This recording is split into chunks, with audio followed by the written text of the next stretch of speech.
Prime factor मतलब वो जो फैक्टर होगा वो प्राइम नंबर होना चाहिए। प्राइम नंबर समझते हैं, अरे ऐसे नंबर जिनका सिर्फ और सिर्फ दो ही फैक्टर्स होते हैं। 140 को आपने लिख दिया 2 into 2 into 5 into 7, product of multiplication of prime factors, ये आपके प्राइम नंबर्स। इन दोनों नंबर के अगर आप एलसीएम और एचसीएफ को मल्टीप्लाई करोगे तो वो हमेशा उन दोनों नंबर के प्रोडक्ट के बराबर आता है। ये आपका फॉर्मूला होता है। तो जब किसी नंबर के चार फैक्टर तो ऐसे ही दिखाई दे रहे हैं, एक फैक्टर 1, एक फैक्टर वो खुद वो नंबर, एक फैक्टर 13, एक फैक्टर 78, तो वो नंबर कंपोज नंबर ही तो होगा। हाय, क्या हाल चाल मेरे दोस्तों, आई होप आप सब एकदम बढ़िया होंगे यार। तो एक नई सीरीज की शुरुआत जहां पर हम लोग एनसीईआरटी के सॉल्यूशंस आपको सिर्फ और सिर्फ एक वीडियो में प्रोवाइड कर देंगे, ताकि देखो यार ये सीरीज क्यों स्टार्ट करी गई है, ताकि आप लोग इधर उधर नहीं भटके कि यार एनसीईआरटी का ये वाला क्वेश्चन नहीं बन रहा, गूगल पे सर्च कर लेता हूं, यूट्यूब पे सर्च कर लेता हूं, या फिर इस बुक में ढूंढ लेता हूं, उस बुक में ढूंढ लेता हूं। कुछ करने की जरूरत नहीं है। एक वीडियो में आपको पर चैप्टर सारे सॉल्यूशंस मिलेंगे। जैसे फॉर एग्जांपल आज मैं रियल नंबर्स लेकर आया हूं, तो रियल नंबर्स के सारे क्वेश्चंस जो आपके नए एनसीईआरटी में है सबका मैं आपको सॉल्यूशन देने वाला हूं। बहुत ज्यादा डीप में नहीं जाऊंगा, पर क्वेश्चन आपको एकदम अच्छे से क्लियर करके जाऊं, क्वेश्चन का सॉल्यूशन क्लियर करके जाऊंगा। चलिए, तो welcome welcome welcome everyone to the Udaan YouTube channel. मेरा नाम है ऋतिक मिश्रा, मैं हूं आप सबका मैथमेटिक्स मेंटर, आपका दोस्त, आपका बड़ा भाई, जो आपके दिल से है वो आप कहिएगा। स्टार्ट करते हैं बिना किसी देरी के रियल नंबर्स का सॉल्यूशन। तो बेसिकली रियल नंबर्स में सिर्फ और सिर्फ दो एक्सरसाइजेस है। पुरानी वाली एनसीईआरटी के अकॉर्डिंग तो और भी एक्सरसाइजेस थी, पर फिलहाल मोटा मोटा सिर्फ और सिर्फ हमारे पास दो एक्सरसाइजेस है, और बहुत ही आसान सा चैप्टर रियल नंबर्स। तो सबसे पहले एक्सरसाइज 1.1 के हम लोग कुछ क्वेश्चंस डिस्कस करते हैं। ठीक है, क्वेश्चन क्या दिया हुआ है आराम से रीड करिए।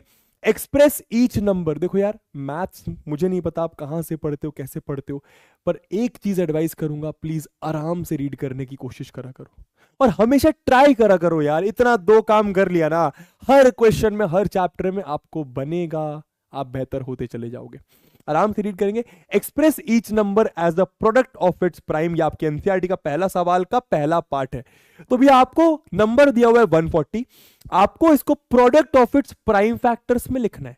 प्राइम फैक्टर, अच्छा फैक्टर हम लोग समझते हैं ऐसे नंबर्स जो इस नंबर को डिवाइड कर देंगे, ऐसे नंबर्स को हम लोग इस नंबर का फैक्टर कहेंगे। ऐसे नंबर्स जो इस नंबर को डिवाइड कर देंगे, ऐसे नंबर्स को हम 140 का फैक्टर कहेंगे। जैसे कि 1 की टेबल में 140 आएगा, 1 140 को डिवाइड कर देता है, इसलिए 1 140 का फैक्टर है।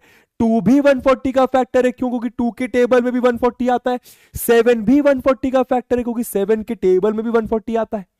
समझ में आया? तो ऐसे नंबर्स जो 140 को डिवाइड कर दें वो 140 के फैक्टर कहलाते हैं। पर हमें यहां पे प्राइम फैक्टर का मतलब क्या? प्राइम फैक्टर मतलब वो जो फैक्टर होगा वो प्राइम नंबर होना चाहिए। प्राइम नंबर समझते हैं, अरे ऐसे नंबर जिनका सिर्फ और सिर्फ दो ही फैक्टर्स होते हैं। ऐसे नंबर जिनके सिर्फ और सिर्फ दो ही फैक्टर्स होते हैं, जैसे कि फॉर एग्जांपल अगर मैं नंबर लेता हूं 5, तो 5 के दो ही फैक्टर्स हैं, एक होता है 1, एक होता है 5। 7 की बात करूं तो 7 के भी दो फैक्टर्स हैं, एक होता है 1, एक होता है 7। अगर मैं नंबर 4 की बात करूं तो 4 के फैक्टर, अगर मैं नंबर 4 की बात करूं तो 4 का एक फैक्टर होता है 1, एक फैक्टर होता है 2, एक फैक्टर होता है 4। तो 4 के 3 फैक्टर्स हैं। ऐसे नंबर्स इनके सिर्फ और सिर्फ दो फैक्टर होते हैं, उनको मैं प्राइम नंबर्स बोलता हूं। ठीक है, तो मैंने आप लोगों को दोस्तों दो वर्ड का मतलब क्लियर कर दिया, प्राइम का और फैक्टर का। अब क्या बोला, इस नंबर को प्रोडक्ट ऑफ प्राइम फैक्टर्स में लिखना है। प्रोडक्ट ऑफ प्राइम फैक्टर्स में लिखने का मतलब क्या? प्राइम फैक्टर होना चाहिए, इतना आपको क्लियर होना चाहिए। जो भी इसका फैक्टर होगा वो प्राइम नंबर होना चाहिए, और उन्हीं नंबर्स की मदद से हमको उसको प्रोडक्ट फॉर्म में लिखना है। सर कैसे करेंगे ये बताओ, कहानी पूरी बता दी आपने। आदत सी है दोस्तों बेसिक बताने के लिए। ऐसा कुछ करा, क्या 2 की टेबल में 140 आता है? बिल्कुल लास्ट में 0 2 की टेबल में आएगा, तो 2 7 14। अब यहां पे एक और बात याद रखिएगा, 2 के टेबल में 1 तो नहीं आता, तो आप 14 देखोगे। अगर आप दो नंबर साथ में देख रहे हो तो आपको यहां पे 0 लगाना पड़ेगा। समझ में आया? अगर आप दो नंबर साथ में देख रहे हैं तो आपको यहां पे 0 लगाना पड़ेगा, पर स्टार्टिंग में 0 लगाने का कोई मतलब नहीं होता, तो आप 0 नहीं भी लगाएंगे चलेगा। तो ये 2 7 14, 2 0 0, अगेन 2 3 6 होता है। 2 की टेबल में 7 तो नहीं आता, पर 6 आता है, तो 2 3 6 1 हुआ, 1 उधर गया 10, 2 5 10। यहां पे क्या 5 के टेबल में 35, किसी भी नंबर के लास्ट में 5 या 0 है वो 5 से निपट जाएगा। तो ये हो गया आपका 5 7 35, ये हो गया आपका 7 1 7, समझ में आया? इसी को बोल दोस्तों प्राइम फैक्टर्स। ठीक है, 140 के बहुत सारे फैक्टर्स होंगे, पर ये आपके कुछ प्राइम फैक्टर्स हैं। ये ऐसे नंबर्स हैं जो 140 को डिवाइड कर देते हैं। समझ में आया? अब हमसे बोला 140 को प्रोडक्ट ऑफ प्राइम फैक्टर में लिखो, प्रोडक्ट ऑफ प्राइम फैक्टर में लिखो, तो 140 को आपने लिख दिया क्या, 140 को आपने लिख दिया 2 into 2 into 5 into 7, product of multiplication of prime factors. ये आपके प्राइम नंबर्स है। इसको आप ऐसा भी लिख सकते हो, और करके आप इसको ऐसा लिख सकते हो, 2 इंटू 2 मतलब 2 की पावर 2, 5 इंटू 7। आई होप आपको बात समझ में आ गई। यही आपके पहले क्वेश्चन के पहले पार्ट का आंसर है। इजी। चलिए अब जल्दी जल्दी करेंगे। 156 के साथ सेम करना है, तो वही चीज वही लॉजिक लगाइए। क्या 156 यहां पे करा, याद रखिए यहां पे जो नंबर होगा वो प्राइम नंबर होना चाहिए, है ना। तो आपने 2 लिया, तो 2 के टेबल में 1 तो नहीं आता, 15 आएगा। 2 7 14, 1 बचा भाई, 2 7 14, 1 बचा 16, 2 8 16, 2 3 6, 1 बचा, 2 9 18, 39 किसके टेबल में आता, 3 के टेबल में आ जाएगा। तो 3 1 3, 3 3 9, 13 13 के टेबल में भी आता, 13 1 13। समझ में आ गया? क्लियर? बहुत बढ़िया। तो बस 156 को आप क्या लिख सकते हैं, 156 को आप लिख सकते हैं 2 इंटू 2 इंटू 3 इंटू 13। ये हो गया प्रोडक्ट ऑफ प्राइम फैक्टर्स। भाई ये ऐसे नंबर्स हैं जो प्राइम है, और ये नंबर्स 156 का फैक्टर है, मतलब इन सारे नंबर के टेबल में 156 आएगा। तो बस 156 को आपने प्राइम फैक्टर के प्रोडक्ट फॉर्म में लिख दिया। इसको आप और करके ऐसा भी लिख सकते हैं, 2 की पावर 2 इंटू 3 इंटू 13। अच्छा, यहां पे पावर कुछ नहीं, मतलब 1 होता है ना। ये आ गया आपका 156। तो ये आपका ये आंसर हो गया। अगला देखते हैं क्या बोल रहे हैं। 3825, नंबर्स बड़े होते जा रहे हैं भैया, देखिएगा 3825 की अगर मैं बात करूं तो लास्ट में 5 आ रहा है, मतलब ये नंबर 5 से निपट जाएगा। तो देखते हैं जरा, 5 के टेबल में 3 तो नहीं आता, 5 के टेबल में 38 आता है क्या, 38 नहीं आता, 35 आता है। तो 5 7 35 करा, 3 बचा भाई, 38 नहीं 35 है, 3 बचा, 3 जाके 3 2 के साथ बैठ गया 32। तो 5 के टेबल में 32 भी नहीं आता, 5 6 32 बचा, 32 नहीं आता, 30 आता है, 2 बचा, वो 2 जाएगा 5 में, तो 25 5 5 तो 25, अगेन 5 तो फिर से 5 से चले जाएगा, 5 1 5, देखो 2 बचा 26, 5 5 तो 25, 1 बचा 5 3 15। 153 किसके टेबल में, 3 के टेबल में, 3 5 15, 3 1 3, 3 1 3, 2 बचा 21, 3 7 17, सिर्फ 17 के टेबल में आता है, वो 17 आपका एक प्राइम नंबर है। दोस्तों आप देखो ये सारे के सारे प्राइम नंबर्स हैं। प्राइम नंबर मतलब ऐसे नंबर इनके सिर्फ और सिर्फ 2 ही फैक्टर होते हैं। ओके, तो बस 3825 को आप लिख सकते हो 5 इंटू 3 इंटू 3 इंटू, एक 5 छूट गया ना, तो उसको 5 इंटू 5 इंटू 3 इंटू 3 इंटू 7 लिख सकते हो, या फिर ऐसा 5 की पावर 2 इंटू 3 की पावर 2 इंटू 7। यह आ गया आपका 3825।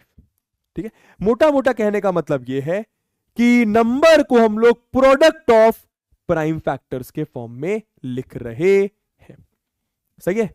यहां पे 7 क्यों लिख दिया मैंने, 17 होगा ना ये, माफ करिएगा दोस्तों, कभी कभी बड़े बड़े बैचेस में छोटी छोटी गलतियां हो जाती है ना। ये आ गया आपका 17। चलिए आगे बढ़ते हैं। क्या कह रहा है भैया, 5005, थोड़ा सा अजीब सा नंबर लग रहा है पर आसानी होगा।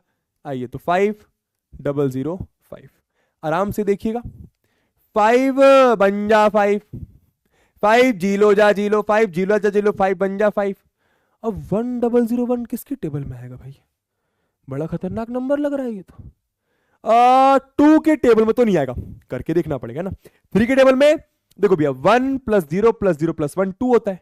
अगर डिजिट्स का सम 2 आ रहा है जो कि 3 की टेबल में नहीं आता, भाई 3 का डिविजिबिलिटी क्या होता है, अगर जो डिजिट्स हैं उनका सम करो, सम करने पर जो आ रहा है अगर वो 3 से निपट जाए तो पूरा नंबर 3 से निपट जाएगा। सम करने के बाद 2 आ रहा है, 2 3 से नहीं निपट रहा, मतलब ये नंबर 3 से नहीं निपटेगा। अब 4 से भी नहीं, किसी भी इवन नंबर से तो नहीं निपटेगा, 5 से भी नहीं निपटेगा क्योंकि लास्ट में 5 और 0 नहीं आ रहा, 6 से नहीं निपटेगा, 7 से, 7 1 जा 7, 3 बचेगा 30, 7 4 जा 28, 2 बचेगा 21, 7 से चले जाएगा। ऐसे करके देखना पड़ेगा, मेहनत करनी पड़ेगी।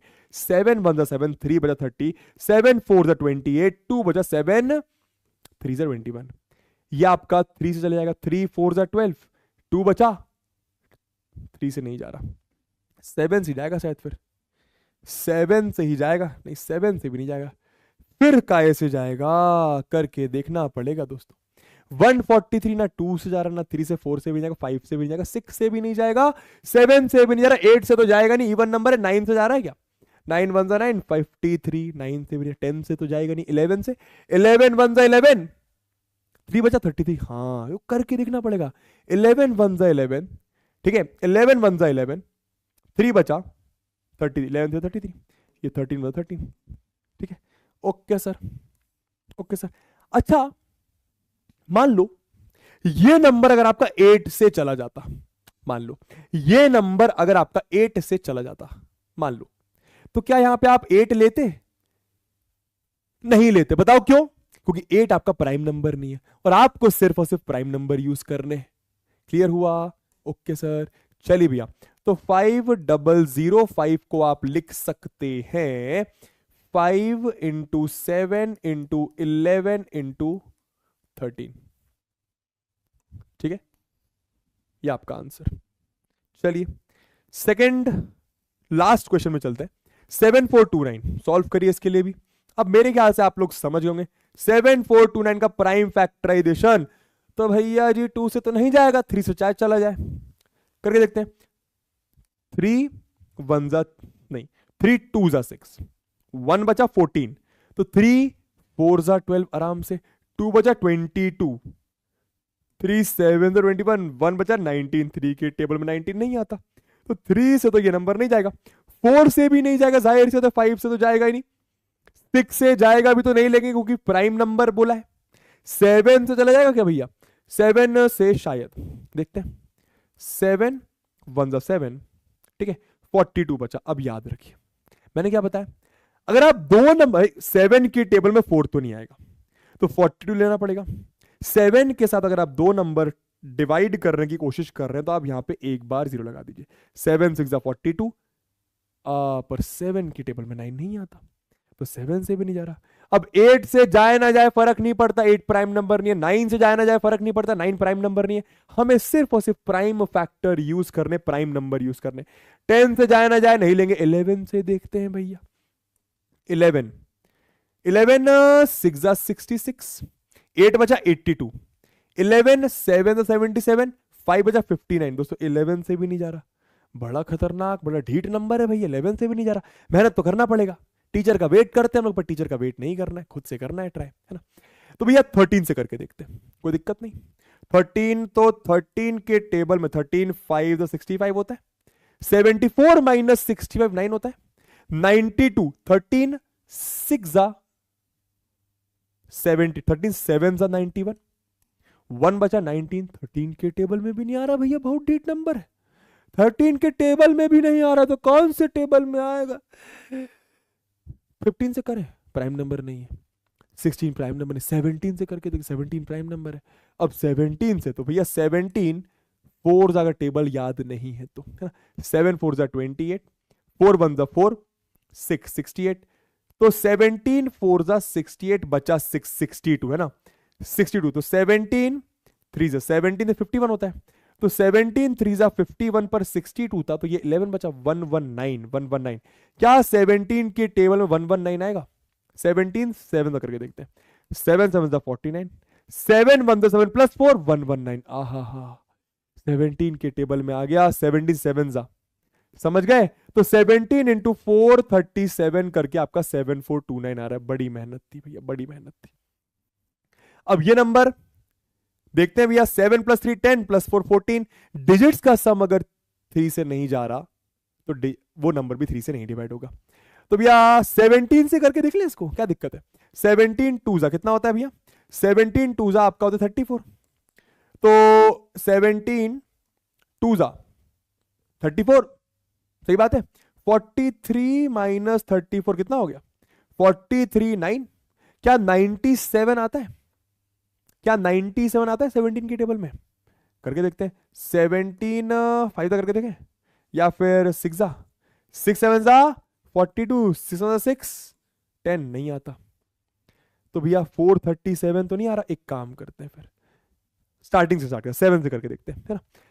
तो 7 6 42, 117 नहीं जाएगा। 9 से मतलब नहीं है, प्राइम फैक्टर नहीं। 11 से तो 11 3 33, 10 बचा 107, 11 टेबल में नहीं आता। 13 से 13 3 39, 4 बचा 47, 13 के टेबल में नहीं आता। 15 से मतलब नहीं, 16 से मतलब 17 से तो देख लिया। 19 से करके देखते हैं। 19 से तो 19 2 38 होता है, यहाँ पे 2 लगाऊंगा 38, 5 बचा 19 के टेबल में आ जाएगा दोस्तों। थोड़ा सा टफ नंबर है, ठीक है। तो यहां पे लिखा आपने 19 2 38, 5 बचा 57, 19 3 57, 23 बचा 23। टफ नंबर था लेकिन क्रैक कर लिया। देखो यार, मेरे को तो पता है किस नंबर से जा रहा है, मैं आप लोगों के लिए करने का ट्राई कर रहा हूं। आप लोगों को बता रहा हूं कि पेशेंस रख के ट्राई करना है।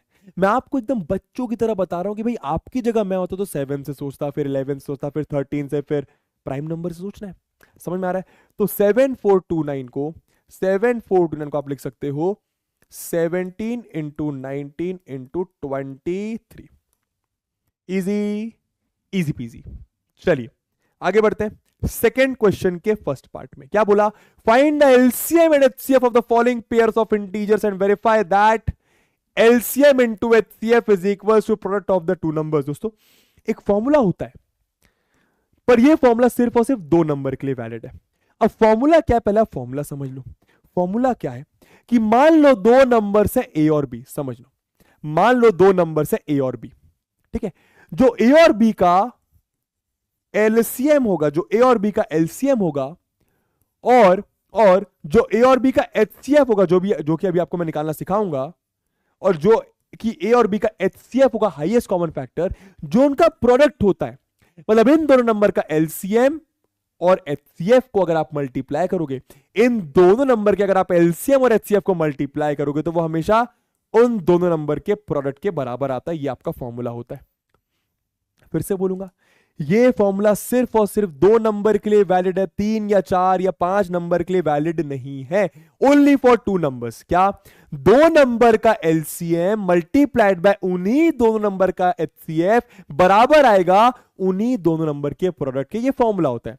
पर क्वेश्चन में क्या दिया हुआ है हमें कि find the HCF and LCM. तो सबसे पहले एचसीएफ एलसीएम निकालने को बोला, तो पहले वो निकालते। सर कैसे करेंगे बताता हूं।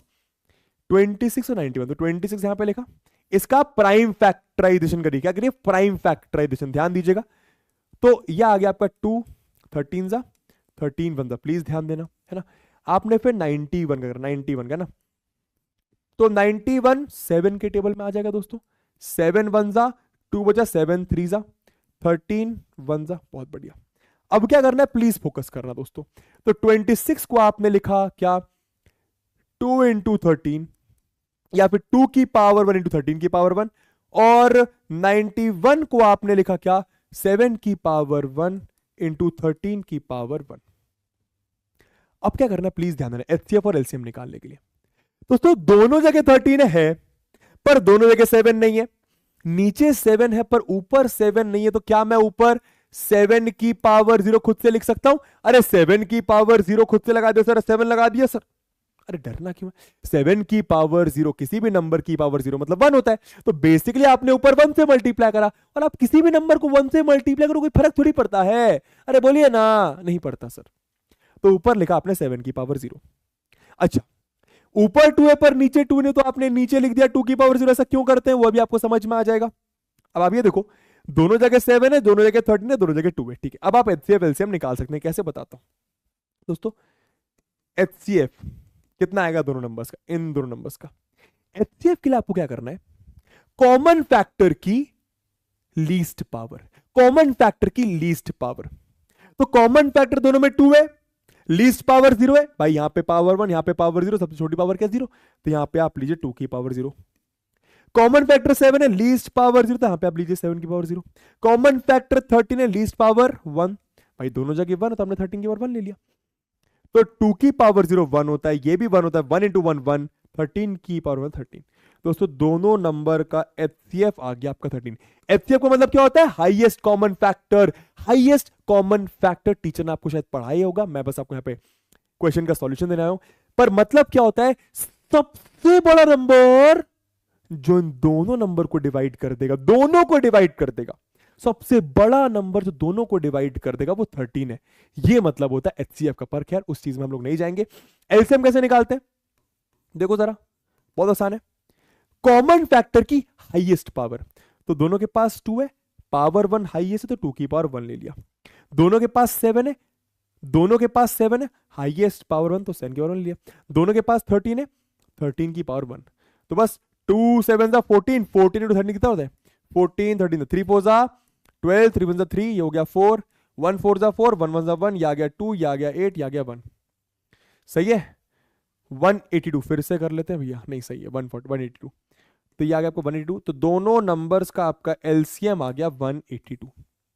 मतलब एलसीएम का मतलब लीस्ट कॉमन मल्टीपल, सबसे छोटा नंबर जो दोनों के टेबल में आएगा। भाई इसकी टेबल लिखोगे, इसकी टेबल लिखोगे, यानी इसके मल्टीपल्स लिखोगे, इसके मल्टीपल्स लिखोगे, सबसे छोटा नंबर जो दोनों की टेबल में आता है वो उनका एलसीएम कहलाता है।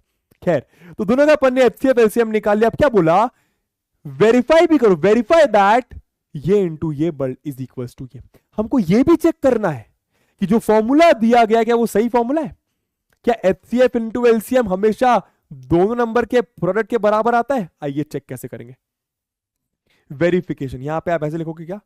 वेरिफिकेशन कैसे? देखो, HCF into LCM is equal to product of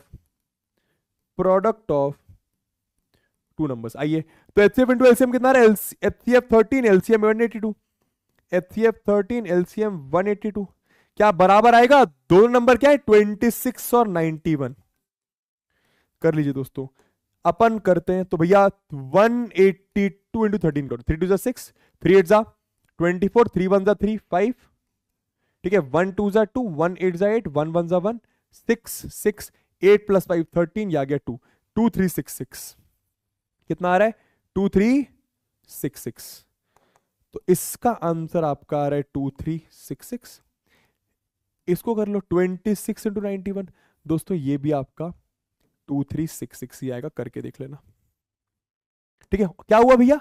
LHS यानी लेफ्ट हैंड साइड, आरएचएस यानी राइट हैंड साइड के बराबर आ गया। तो अगर एलएचएस बराबर आरएचएस आ रहा है मतलब हेंस वेरीफाइड। क्या लिखोगे यहां पे? हेंस वेरीफाइड, मतलब फॉर्मूला एकदम सही दिया गया है।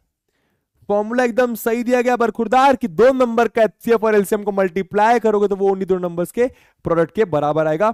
और यही चीज दोस्तों आपको सारे क्वेश्चंस में करनी है। नेक्स्ट क्या दिया हुआ है?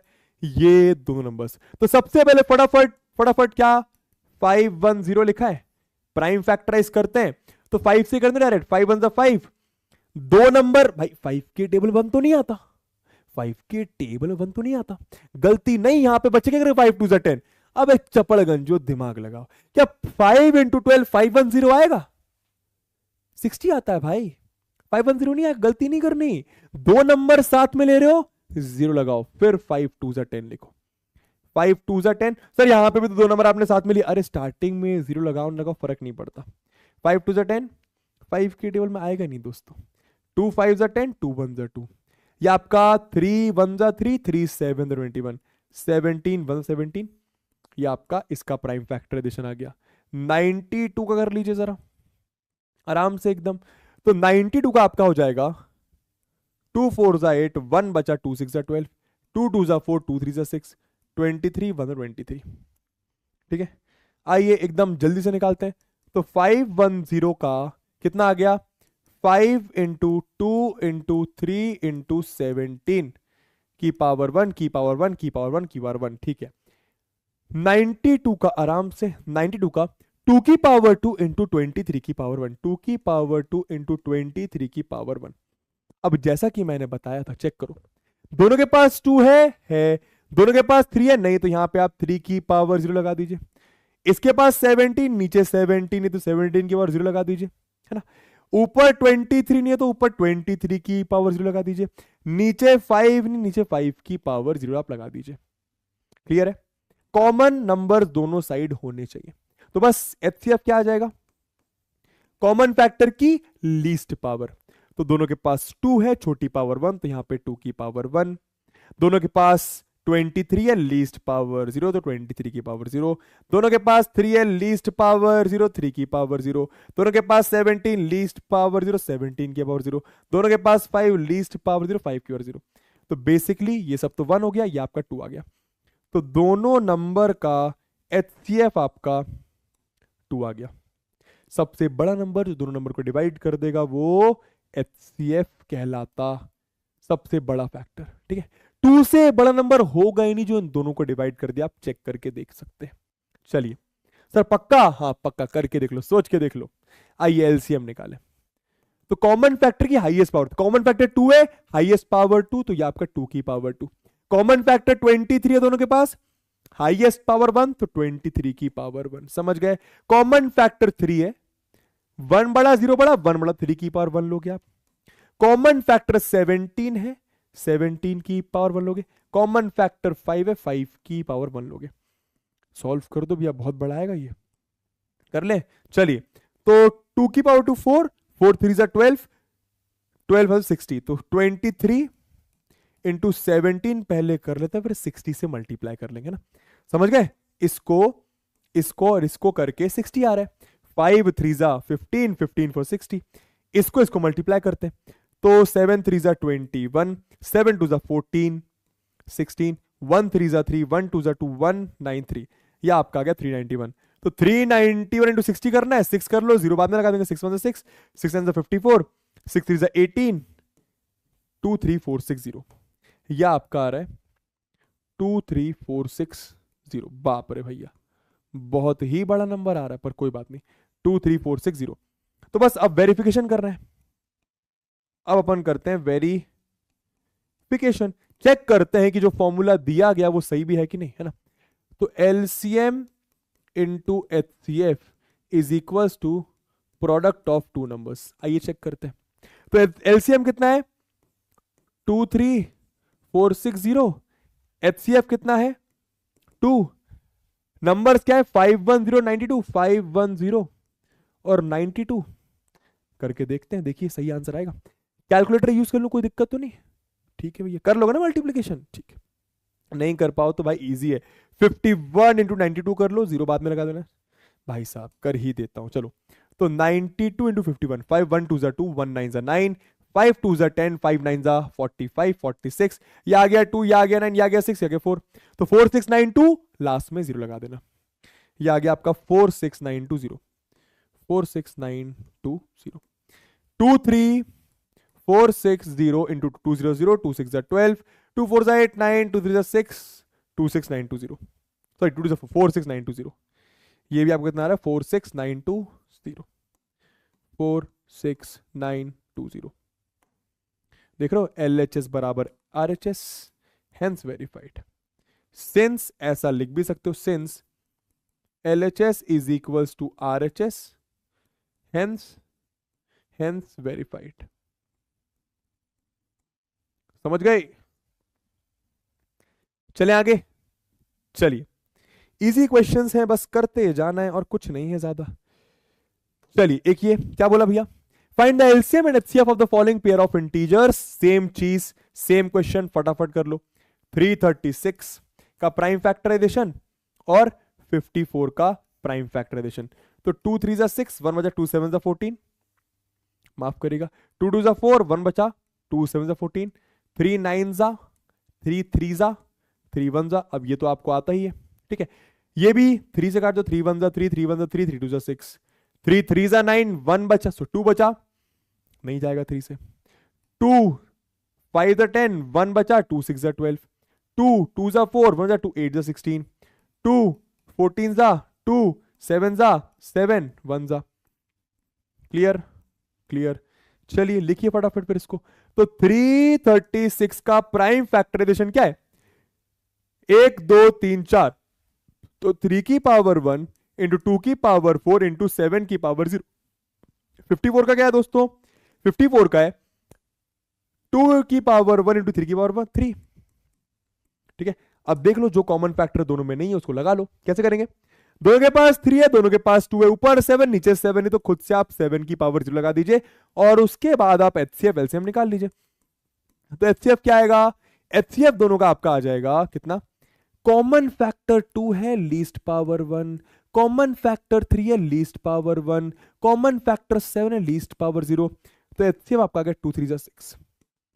दोनों नंबर का आपका एचसीएफ आ गया 6। एलसीएम क्या आ जाएगा? एलसीएम कॉमन फैक्टर की हाईएस्ट पावर 2 की पावर 4, कॉमन फैक्टर की हाईएस्ट पावर 3 की पावर 3, कॉमन फैक्टर की हाईएस्ट पावर 7 की पावर 0। तो ये तो 1 हो जाएगा। 3 की पावर 3 27 इंटू 16 कितना होता है? 6 7 जा 42, 6 2 जा 12, 16 1 7 1 2 जा 2 2 13 4 432 कितना आ गया आपका? ये आ गया आपका 432। इजी? मेरे ख्याल से बहुत इजी है। बस वेरिफिकेशन कर लो, वेरिफिकेशन लिख लो पूरा जैसा कि अभी तक लिखते आ रहे हैं, वेरिफिकेशन। ठीक है, चलिए तो क्या वेरीफाई करना है भैया कि एचसीएफ इंटू एलसीएम दोनों नंबर के प्रोडक्ट के बराबर आ भी रहा है कि नहीं आ रहा है? आएगा दोस्तों, चलिए देखते हैं। तो एचसीएफ कितना? 6, एलसीएम 432, एचसीएफ 6, दोनों नंबर है आपके 336 इंटू 54। ऐसा क्यों लग रहा है कि ऐसा नहीं आने वाला बराबर? ऐसा क्यों फीलिंग्स आ रहा है? 336 इंटू 54 ऐसा क्यों लग रहा है दोस्तों बराबर नहीं आएगा? ये कुछ गलती तो नहीं कर दी मैंने? 2 की पावर 4, 7 की पावर देखा मेरे को पता था कुछ तो गलती मैंने कर रखी। यहाँ पे 7 की पावर 1 है ना दोस्तों, ऊपर आपका 7 की पावर 1 है, यहाँ पे मैंने गलती कर दी, यहाँ पे आपका 1 होगा। ठीक है, तो यहाँ पे हाईएस्ट पावर में आपका 1 आएगा। देखा, बड़ा समझ में आ जाता है गलती करते हैं तो। यहाँ पे 7 की पावर आपका 1 आएगा, तो ये आपका 432 इंटू 7 और हो जाएगा। ये आपका 432 इंटू 7, 7 2 जा 14, 7 21, 22, 7 28, 30, 3024। ये आपका आएगा 3024। तो एलसीएम आपका चेंज हो जाएगा, ये आपका आ जाएगा 3024। अब मेरे ख्याल से आपका सही आ जाएगा। इसको मैं कैलकुलेटर से कर दूं, मेरे ख्याल से कोई दिक्कत परेशानी आप लोग को नहीं होनी चाहिए इस चीज में, है ना? Where is calculator? Math calculator, आइए। कैलकुलेटर साहब आने के लिए तैयार नहीं हो रहे दोस्तों, फिर से खोलते हैं इसको। खुल जा भाई। दोस्तों बोर्ड अटक गया है, बोर्ड हैंग हो गया, 1 मिनट दीजिएगा दोस्तों। बोर्ड हैंग हो गया, देखो इरेजर नहीं चल रहा है। सबर करिए, ठीक हो जाता है, ये कभी कभी ऐसे ये नादानियां करता है, कोई दिक्कत की बात नहीं है। सही हो जा भाई। अबे व्हाट इज हैपनिंग? हाँ चालू हो गया। चलिए, ये आपका मैथ कैलकुलेटर अब आ गया ना। चलिए, तो 3024 इंटू 6, 3024 इंटू 6, देखो मल्टीप्लीकेशन आप कर सकते हो इसलिए मैं नहीं कर रहा। 18144, 18144। ठीक है, इधर कितना? 336 इंटू 54, तो इसको अपन लोगों ने क्लियर करा। 336 इंटू 54, 18144, 18144। देख रहे हो, LHS बराबर RHS, hence verified, hence verified. Clear? Easy easy. चलिए नेक्स्ट क्या बोल रहे हैं? Find the LCM and HCF of the following integers by applying the prime factorization method. Prime factorization method की मदद से आपको एचसीएफ एलसीएम निकालना है, बहुत इजी है। 12 लिखा, 2 6 जा 12, 2 3 जा 6, 3 1 जा 3। 15 लिखा, 3 5 जा 15, 5 1 जा 5। 21 लिखा, 7 3 जा 21, 3 1 जा 3। याद रखिए ये साल आपके प्राइम नंबर्स होने चाहिए। तो बस क्या हो गया, ये आपका 12 का प्राइम फैक्टराइजेशन हो गया, 2 इंटू 2 इंटू 3, या फिर डायरेक्ट लिखूं 2 की पावर 2 इंटू 3 की पावर 1। 15 का क्या हो गया? 3 की पावर 1 इंटू 5 की पावर 1। और 21 का क्या हो गया? 3 की पावर 1 इंटू 7 की पावर 1। करना क्या होता है? तीनों के पास 3 है। इसके पास 2, इन दोनों के पास 2 नहीं तो कोई बात नहीं, 2 की पावर 0 दोनों के पास लगा लीजिए। इसके पास 7, दोनों के पास 7 नहीं तो कोई बात नहीं, इधर 7 की पावर 0, इधर 7 की पावर 0 लगा दीजिए। इसके पास 5, इन दोनों के पास 5 नहीं तो यहाँ पे 5 की पावर 0, यहाँ पे 5 की पावर 0 लगा दीजिए। खुद से आपको लगानी पड़ेंगे चीजें, है ना। चलिए, तो बस HCF क्या हो जाएगा, इजी है। कॉमन फैक्टर की लीस्ट पावर, सबसे छोटी पावर, तो common factor 2 least power 0, common factor 3 least power 1 ही दिखाई दे रहा है, कॉमन फैक्टर 7 लीस्ट पावर आपको 0 दिखाई दे रहा होगा, कॉमन फैक्टर 5 लीस्ट पावर 0 दिखाई दे रहा होगा। तो HCF आपका आ गया तीनों नंबर्स का 3, मतलब सबसे बड़ा नंबर जो तीनों नंबर को डिवाइड कर देगा वो होगा 3, ठीक है। LCM क्या हो जाएगा, इजी। कॉमन फैक्टर की हाईएस्ट पावर, तो तीनों के पास 3 है, हाईएस्ट पावर 1 ही दिखाई दे रही है ना। तीनों के पास 5 है, हाईएस्ट पावर 1 ही दिखाई दे रही है। तीनों के पास 7 है, हाईएस्ट पावर 1 ही दिखाई दे रही है। तीनों के पास 2 है, हाईएस्ट पावर 2 दिखाई दे रही है। देखो ना, 2 की पावर 0, 2 की पावर 0, 2 की पावर 2, कर लो सॉल्व। 3 5 15, 15 4 60, 60 into 7 420। तो सबसे छोटा नंबर जो तीनों नंबर के टेबल में आएगा वो होगा 420। आई होप आपको क्लियर हो गया होगा। HCF LCM आपको ऐसे निकालना है, ठीक है। ये वाला करते हैं, क्या बोल रहे हैं क्वेश्चन में, find the HCF and LCM, same चीज। देखो भैया 17, अब देखो 17, तो 17 एक प्राइम नंबर है, सबसे पहले फोकस करना। 17 इज अ प्राइम नंबर, है ना। चलिए 23, तो 23 is also a prime number, सिर्फ 23 के टेबल में आएगा, ओके सर। 29 की बात कर दो, 29 is also a prime number, सिर्फ और सिर्फ 29 के टेबल में आएगा। 29 भी सिर्फ 29 के टेबल में ही आता है। तो एक बात आपको मैं बताऊंगा, अभी निकाल के भी समझ आ जाएगी क्या। 17 को आप लिख सकते हो 17 की पावर 1, 23 को आप लिख सकते हो 23 की पावर 1, और 29 को आप लिख सकते हो 29 की पावर 1,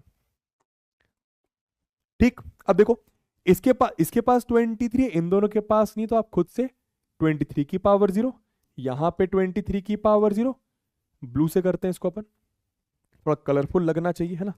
यहां पे आप 23 की पावर 0 खुद से, यहां पे आप नीचे 23 की पावर 0 खुद से, ऊपर 17, इन दोनों के पास 17 नहीं तो यहां पे आप 17 की पावर 0, यहां पे आप 17 की पावर 0, यहां पे 29 है, इन दोनों के पास नहीं तो यहां पे 29 की पावर 0, यहां पे भी 29 की पावर 0 आप लगा सकते हैं। बिना लगाए भी कर सकते हो अगर आपको कॉन्सेप्ट क्लियर हो गया तो। HCF क्या, कॉमन फैक्टर की लीस्ट पावर, सबसे छोटी पावर, तो तीनों के पास 17 है, लीस्ट पावर 0, तीनों के पास 29 है, सबसे छोटी पावर 0, तीनों के पास 23 है, लीस्ट पावर 0। किसी भी नंबर की पावर 0 1 होता है दोस्तों, 1 into 1 into 1 आपका 1 आ जाएगा। तो बेसिकली तीनों नंबर का HCF आपका 1 आ गया। हमेशा याद रखो, अगर आप प्राइम नंबर्स का HCF निकाल रहे हो वो 1 ही आएगा। अगर आप प्राइम नंबर का HCF निकाल रहे हो तो वो आपका 1 ही आने वाला है। आप डायरेक्ट भी लिख सकते थे, ठीक है। चलिए HCF LCM निकालते हैं। तो LCM क्या आएगा, कॉमन फैक्टर की हाईएस्ट पावर, तीनों के पास 17 है, तीनों के पास 17 है, हाईएस्ट पावर कौन सी है, पावर 1, तो 17 की पावर 1, तीनों के पास 23 हाईएस्ट पावर 1, तीनों के पास 29 हाईएस्ट पावर 1। दोस्तों तीनों का LCM आपका, तीनों का LCM आपका, तीनों को मल्टीप्लाई कर लीजिएगा। मेरे ख्याल से मल्टीप्लिकेशन आप कर ही सकते हैं, चाहो तो मैं करके दे देता हूं आप लोग को, मैथ कैलकुलेटर है ना, कर लोगे ना मल्टीप्लिकेशन तो भैया, ठीक है। मैं टाइम नहीं वेस्ट करना चाह रहा इसलिए मैं कैलकुलेटर यूज करने की कोशिश कर रहा हूं, है ना। कर लोगे आप लोग, है ना। ये आ गया आपका 17 multiplied by 23 multiplied by 29 is equals to 11339। ये आ गया आपका 11339 LCM, ठीक। चलिए आगे चलते हैं, क्या कह रहा है क्वेश्चन में, find the HCF and LCM, वही बात। तो 8 का प्राइम फैक्टराइजेशन डायरेक्ट कर दूं, चलो 8 का प्राइम फैक्टराइजेशन 2 की पावर 3 होगा, 9 का 3 की पावर 2 होगा, 25 का 5 की पावर 2 होगा, प्राइम फैक्टराइजेशन, ठीक है। 2 की पावर 3, भाई इसके पास 2, इन दोनों के पास 2 नहीं, तो यहां पे आप 2 की पावर 0, यहां पे आप 2 की पावर 0 लगा सकते हैं। इसके पास 3, इन दोनों के पास 3 नहीं, तो यहां पे आप खुद से 3 की पावर 0, यहां पे आप 3 की पावर 0 लगा सकते हैं। इसके पास 5, इन दोनों के पास 5 नहीं, तो यहां पे आप 5 की पावर 0, यहां पे भी आप 5 की पावर 0 लगा सकते हैं। ठीक, ओके सर। तो बस आंसर क्या? एचसीएफ का। एचसीएफ मतलब कॉमन फैक्टर की लीस्ट पावर। तो कॉमन फैक्टर 2 है, लीस्ट पावर 0, तो 2 की पावर 0। कॉमन फैक्टर 3 है, लीस्ट पावर 0, 3 की पावर 0। कॉमन फैक्टर 5 है, लीस्ट पावर 0, 5 की पावर 0। तो बेसिकली आपका तीनों नंबर का एचसीएफ आ गया 1। अब यहां पे एक बात नोटिस करो, 25 प्राइम नंबर नहीं है, 9 प्राइम नंबर नहीं है, 8 प्राइम नंबर नहीं है, बट फिर भी एचसीएफ आपका 1 आ गया। समझ गए? ठीक है, चलिए एलसीएम कैसे निकालेंगे? कॉमन फैक्टर की हाईएस्ट पावर, तो एलसीएम और कॉमन फैक्टर 2 है हाईएस्ट पावर 3, तो 2 की पावर 3 लोगे। कॉमन फैक्टर 3 है हाईएस्ट पावर 2, तो 3 की पावर 2 लोगे। कॉमन फैक्टर 5 है हाईएस्ट पावर 2, 5 की पावर 2 लोगे। तो ये हो गया आपका 8, ये हो गया आपका 9, ये हो गया आपका 25। कर लो मल्टीप्लाई, 8 9 जा 72, 25 इंटू 7, 2 5 जा 10, 2 2 जा 4 5, 7 5 35, 7 2 जा 14, ये आ गया 7 10 8 1800। ये आ गया दोस्तों आपका मल्टीप्लिकेशन करने के बाद 1800। तो तीनों नंबर का आपका एलसीएम आ गया 1800। समझ में आ रहा है? ठीक है, सारे क्वेश्चन का सॉल्यूशन आपको दे देंगे, चिंता करने की जरूरत नहीं है। आइए अगले सवाल पर चलते हैं। क्या बोल रहे हैं? Given that HCF of 2 numbers is 9। आराम से रीड करो, समझने की कोशिश करो। क्वेश्चन नंबर 4 क्या बोल रहे हैं? Given that HCF of 2 numbers is 9। 2 number का एचसीएफ 9 है, 2 नंबर का एचसीएफ 9 है। एलसीएम निकालो उन्हीं दोनों नंबर्स का। जो 2 नंबर्स यहां पर है वही 2 नंबर्स यहां पर है, जो 2 नंबर्स यहां पर है वही 2 नंबर्स यहां पर है। तो 2 नंबर का आपको एचसीएफ दिया हुआ है, 2 नंबर का आपको एलसीएम निकालने को बोला। तो एक तरीका तो क्या, आप इन दोनों का एलसीएम निकालना जानते हो, इसका प्राइम फैक्टराइजेशन करो, इसका प्राइम फैक्टराइजेशन करो, कॉमन फैक्टर की हाईएस्ट पावर। पर पता है आप एक फॉर्मूला भी यूज कर सकते हो। आप लोग को फॉर्मूला क्या पता है कि भैया 2 नंबर ए और बी हैं, उनका एचसीएफ और उन्हीं का एलसीएम का अगर आप प्रोडक्ट करते हो तो वो उन्हीं दोनों नंबर्स के प्रोडक्ट के बराबर आता है। ये आपको फॉर्मूला पता है, तो क्यों ना ये फॉर्मूला यूज करा जाए कि भैया इन दोनों नंबर का एचसीएफ आपको 9 दिया हुआ है। ध्यान देना जरा आराम से। क्या एचसीएफ ऐसा कह सकता हूं कि भैया 306 और 657 का जो एचसीएफ होगा और 306 और 657 का जो एलसीएम होगा, अगर आप उन दोनों को मल्टीप्लाई करोगे तो वो उन्हीं दोनों नंबर के प्रोडक्ट के बराबर आएगा। इन दोनों नंबर का एचसीएफ, इन दोनों नंबर का एलसीएम इन दोनों नंबर्स के प्रोडक्ट के बराबर आना चाहिए। तो एचसीएफ आपको दिया हुआ है कितना 9, एलसीएम आपको निकालना है, आपको उधर दिया हुआ है 306 और इधर 3657। अरे सिंपल, एचसीएफ दिया है, एलसीएम निकालना है, नंबर्स दिए। एचसीएफ दिया है, एलसीएम निकालना, नंबर्स दिए। एचसीएफ दिया है, एलसीएम निकालना, नंबर्स दिए। आप प्राइम फैक्टराइजेशन से एलसीएम निकालने जाओगे वो बड़ा आएगा, इसलिए हम लोग फॉर्मूले की मदद से भी कर सकते हैं।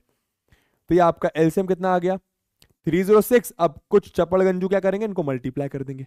पर मैं बोलूंगा एलसीएम निकालना है, एलसीएम के साथ मल्टीप्लिकेशन बनाए ना, उसको नीचे ले जाओ। क्लियर? तो बस सॉल्व करो। 9 1 जा 9 3 27, 3 बचा 9 4 36, 657 into 34, 657 into 34, 4 7 जा 28, 4 5 जा 20 22, 4 6 जा 24 26, 3 7 जा 21, 3 5 जा 15 17, 3 6 जा 18 19। मल्टीप्लीकेशन करना आप लोग जानते ही हो, ये बताने की सिखाने की जरूरत नहीं है। 9 + 2 11 12, 2 2 3 3 8, 2 2 3 3 8, 2 2 3 3 8 आपका एलसीएम आ गया। फॉर्मूले की मदद से भी कर सकते हो, बस आपको मैं ये समझाना चाह रहा हूं। ठीक है, चलिए अगला क्वेश्चन क्या बोल रहे हैं? चेक वेदर 6 की पावर n। अब इस क्वेश्चन को आराम से समझिए पहले। क्या बोल रहे हैं? चेक वेदर 6 की power n can and with the digit 0 for any natural number n। आए कहा बोल रहे हैं, कोई कुछ समझ नहीं आ रहा है, बताता हूं, पहले आराम से समझो। चेक वेदर 6 की पावर n, चेक वेदर 6 की पावर n, दोस्तों 6 की पावर n कोई नंबर होगा, 6 की पावर n कोई नंबर होगा, 6 की पावर n कोई आपका नंबर होगा, ठीक है। Okay sir. Can and with the digit 0 for any natural number n। n क्या है? कोई नेचुरल नंबर। n क्या है? कोई नेचुरल नंबर। दोस्तों नेचुरल नंबर का मतलब क्या होता है? 1 2 3 4। मेरी बात समझने की कोशिश करिएगा, यह आपको दिया हुआ है, ठीक है दोस्तों। अगर मैं n इज इक्वल टू 1 रखूं तो 6 की पावर 1 आपका 6 हो जाएगा। अगर मैं n की जगह 2 रखूं, नेचुरल नंबर रखूं, तो 6 की पावर 2 कितना हो जाएगा? 36। समझना। अगर मैं n की जगह 3 रखूं तो 6 की पावर 3 कितना हो जाएगा आपका? 6 की पावर 3 आपका होता है 216। अगर मैं n की जगह 4 रखूं तो 6 की पावर 4 आपको कुछ आ जाएगा।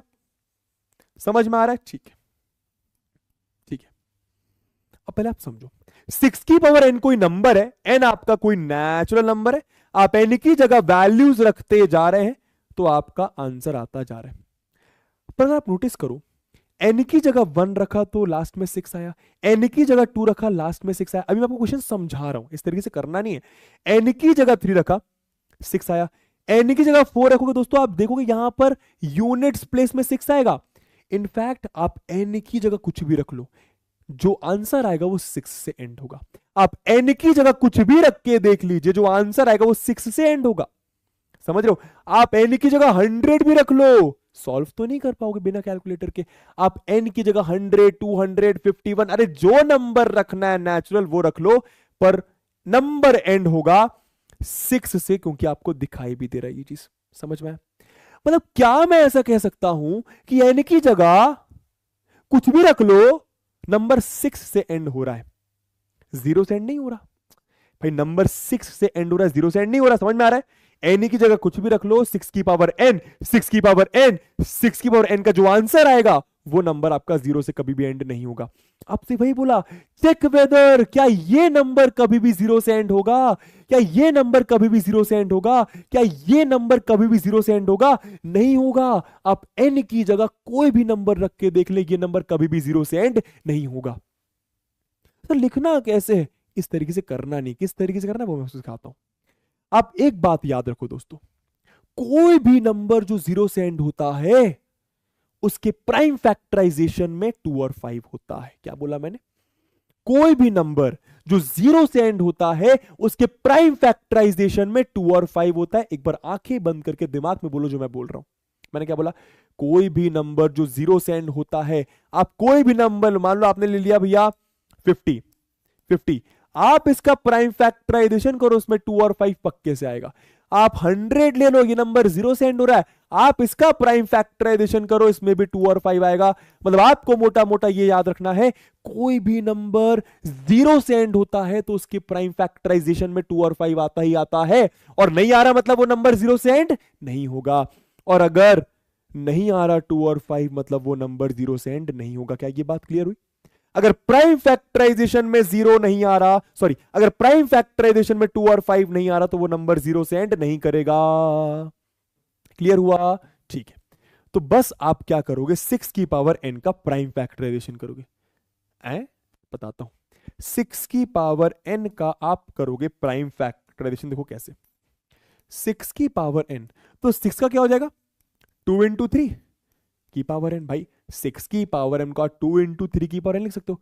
अब आप लोग जानते हो कि भैया a इंटू बी की पावर n का मतलब क्या होता है? a की पावर n इंटू बी की पावर n। सही बात है? a में अलग से पावर n लग जाती है, b में अलग से पावर n लग जाती है। तो यहां पर भी क्या होगा भैया? यहां पर भी आपका 2 की पावर n इंटू 3 की पावर n। मतलब बेसिकली 6 के पावर n में, प्लीज ध्यान देना, 6 के पावर n में कौन कौन से प्राइम फैक्टर्स आ रहे हैं? 2 और 3, सिर्फ और सिर्फ 2 और 3। भाई आप n की जगह कुछ भी रख लो, आप n की जगह 1 रखो, 2 रखो, 3 रखो, 4 रखो, 5 रखो, आएगा तो 2 और 3। ये 2 और 3 मतलब भाई मान ले 2 की पावर 5 आया तो 2 इंटू 2 इंटू 2 इंटू 2 इंटू 2 आया 5 बार। 3 की जगह n की जगह 6 आया तो 3 इंटू 3 इंटू 3, अरे आ तो 2 और 3 रहा है। मैं ये कहना चाह रहा हूं कि 6 की पावर n के फैक्टराइजेशन में सिर्फ और सिर्फ 2 और 3 आ रहा है। 6 के पावर n के फैक्टराइजेशन में सिर्फ और सिर्फ 2 और 3 आ रहा है, 2 और 5 नहीं आ रहा। मतलब ये नंबर 0 से एंड नहीं करेगा, बस आपको इस तरीके को लिखना है। फिर से बोलूंगा, 6 की पावर n में 2 और 5 नहीं आ रहा, सिर्फ 2 आ रहा है, तो ये नंबर कभी भी 0 से एंड नहीं करेगा। तो बस आपको क्या लिखना है, सिंस 6 की power n only contains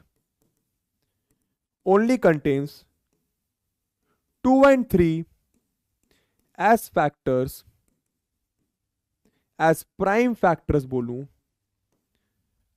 and which means 6 की power n does not have, या फिर have लिख दो, does not have 5 as its factor, therefore 6 की power n cannot end with the digit 0। आपको एक लॉजिक याद रखना है, कोई भी नंबर अगर 0 से एंड होगा तो उसके प्राइम फैक्टराइजेशन में 2 और 5 होगा ही होगा, पर क्योंकि 6 की पावर n में 5 है ही नहीं, मतलब ये नंबर कभी भी 0 से एंड नहीं होगा। बाकी आपको मैंने समझा तो दिया कि आप कुछ भी रख लो n की जगह, ये नंबर कभी भी 0 से एंड नहीं करेगा। इनफैक्ट 7 से भी एंड नहीं करेगा, 8 से भी एंड नहीं करेगा, हमेशा 6 से एंड करेगा। इस तरीके से आपको सवाल करना है ये वाला। चलिए आगे बढ़ते हैं। क्या बोला, एक्सप्लेन वाई ये, अरे रे रे रे, और ये आर कंपोजिट नंबर्स। दोस्तों कंपोजिट नंबर्स क्या होते हैं? कंपोजिट नंबर्स मतलब वो नंबर्स जिनके 2 से ज्यादा फैक्टर्स होते हैं। कंपोजिट नंबर्स मतलब numbers which have more than 2 factors। ऐसे नंबर्स जिनके 2 से ज्यादा फैक्टर्स होते हैं उनको मैं कंपोजिट नंबर्स बोलता हूं, जैसे कि 4, जैसे कि 6, जैसे कि 8, जैसे कि 9, जैसे कि 12। समझ में आया? अब हमसे बोला कि प्रूव करो या फिर एक्सप्लेन करो कि ये जो नंबर है अजीब सा और ये जो नंबर है अजीब सा, ये कंपोजिट नंबर है। तो याद रखिए, अगर आपको कंपोजिट नंबर प्रूफ करने को बोला जा रहा है, मतलब आपको बेसिकली ये प्रूफ करना है कि ये जो नंबर होगा, सर ये कैसा नंबर है, 7 × 11 13 + 1, छोड़ दो, कोई तो नंबर होगा। सॉल्व करने के बाद तो कोई नंबर होगा, इन तीनों को मल्टीप्लाई करोगे, उसमें +13 करोगे, कुछ तो नंबर आएगा। वो जो भी नंबर आएगा हमें प्रूफ करना है कि वो नंबर कंपोजिट नंबर होगा। कैसे प्रूफ करेंगे कंपोजिट नंबर? बस ये प्रूफ करके कि उस नंबर के 2 से ज्यादा फैक्टर्स होंगे। बस ये प्रूफ करके कि उस नंबर के 2 से ज्यादा फैक्टर्स होंगे, मतलब उस नंबर को 2 से ज्यादा नंबर डिवाइड करेंगे। कैसे करेंगे बताता हूं। दोस्तों आप इसको पूरा सॉल्व ना करें। अब आप क्या करोगे भैया, 7 × 11 करोगे, फिर × 13 करोगे, फिर जो भी आंसर आएगा उसमें +13 करोगे, ऐसा मत करो। आप क्या करो, 7 × 11 × 13 + 13 दिया है दोस्तों, एक टर्म ये, एक टर्म ये, यस और नो, यस और नो, सोच के देखो, एक टर्म ये, एक टर्म ये, तो क्या दोनों से मैं 13 कॉमन निकाल सकता हूं? सोच के देखो भाई, एक टर्म ये है, टर्म मतलब चीजें मल्टीप्लिकेशन में होती हैं, यहां पर एक टर्म ये, अगर आप दोनों से 13 कॉमन निकालोगे तो यहां पर क्या बचेगा, 7 × 11 यानी 7 × 11, और यहां पर क्या बचेगा, +1, 0 मत बोल देना भाई। 13 जाके इसमें भी मल्टीप्लाई होगा तो 7 × 11 × 13 आएगा, 13 जाके इसमें भी मल्टीप्लाई होगा 13 आएगा। ठीक है, अब क्या देखना जरा, 13 7 × 11 होता है 77 +1 जो कि होता है 78। बोलो जरा, यह आ गया आपका 13 × 78। अब समझने की जरा कोशिश करना है यहां पर, इसको आप सॉल्व मत करो, बिना सॉल्व करे आप बता सकते हो कि ये जो भी नंबर आएगा ये कंपोजिट नंबर होगा। देखो कैसे दोस्तों, ये समझना, ये जो भी नंबर आएगा उसका एक फैक्टर तो पक्के से 1 होगा, 1 तो हर नंबर का फैक्टर होता है, और ये जो भी नंबर आएगा उसका एक फैक्टर तो ये नंबर खुद ही होगा। भाई ये जो भी नंबर आएगा उसका एक फैक्टर तो ये नंबर खुद ही होगा। जैसे मान लो कि नंबर 7 है तो इसका एक फैक्टर 1 होगा, इसका एक फैक्टर 7 खुद होगा, तो नंबर का एक फैक्टर 1 तो होगा ही होगा, और एक फैक्टर वो नंबर खुद हो सकता है। तो यहां पर भी ये जो भी नंबर आएगा उसका एक फैक्टर 1 होगा पक्के से, ये जो भी नंबर आएगा उसका एक फैक्टर 13 × 78 यानी वो नंबर खुद ही होगा। और एक फैक्टर 13 भी दिखाई दे रहा है, एक फैक्टर 78 भी दिखाई दे रहा है। भाई ऊपर ऊपर से देखो तो एक फैक्टर 13 भी दिखाई दे रहा है, एक फैक्टर 78 भी दिखाई दे रहा है। इनफैक्ट और भी फैक्टर्स होंगे, इनफैक्ट और भी फैक्टर्स होंगे, क्योंकि आप 78 को फर्दर ब्रेक कर सकते हो। आप समझ रहे हुआ क्या? वो जो भी नंबर होगा उसको आप 13 इंटू 78 लिख सकते हो। वो जो भी नंबर होगा उसको आप 13 इंटू 78 लिख सकते हो। मतलब 13 उस नंबर का फैक्टर होगा, 78 भी उस नंबर का फैक्टर होगा। ये बात समझ में आ रही है? तो जब किसी नंबर के चार फैक्टर तो ऐसे ही दिखाई दे रहे हैं, एक फैक्टर 1, एक फैक्टर वो खुद वो नंबर, एक फैक्टर 13, एक फैक्टर 78, तो वो नंबर कंपोजिट नंबर ही तो होगा, तो वो नंबर कंपोजिट नंबर ही तो होगा। बहुत बढ़िया। तो यहां पर बस आप क्या लिखोगे भैया? सिंस या फिर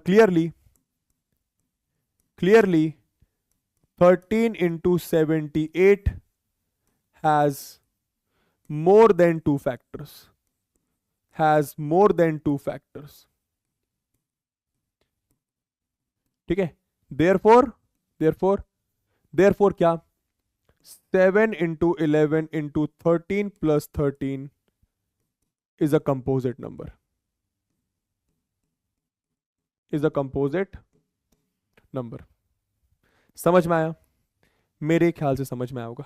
सिमिलरली दोस्तों आपको यहां पे भी करना है। क्या बोला? 7 6 5 4 3 2 1 और प्लस 5, तो 7 6 5 4 3 2 1 प्लस 5। तो ये एक टर्म, ये एक टर्म, दोनों से आप 5 कॉमन निकालो तो 5 बाहर आया। यहां पे बचा 7 इंटू 6 और 7 into 6 into 4 into 3 into 2 into 1 plus 1। तो 7 6 42 और 4 3 12, 12 24, तो 42 इंटू 24 करो कितना है? 4 2 8, 4 4 16, 2 2 4, 2 4 8, ये आ गया 8, ये आ गया 10, ये आ गया आपका 10, 1008। तो ये बेसिकली आपका 1009 आ जाएगा और यहां पे आपका बचा 5। समझ रहे हो? समझ रहे हो? तो वो जो भी नंबर होगा, ये जो भी नंबर आएगा, इसका एक फैक्टर 5 तो है ही, इसका एक फैक्टर 1009 तो है ही, इसका एक फैक्टर 1 तो होगा ही, इसका एक फैक्टर ये नंबर खुद ही होगा। समझ में आ रहा है? क्लियरली वही चीज क्या? क्लियरली ये जो भी नंबर है 7 into 6 into 5 into 4 into 3 into 2 into 1 plus 5 has 4 factors at least। 4 factors तो पक्के से, इसके ज्यादा भी हो सकते हैं। has 4 factors at least, has 4 factors कम से कम at least, therefore it is a composite number, therefore it is a composite number।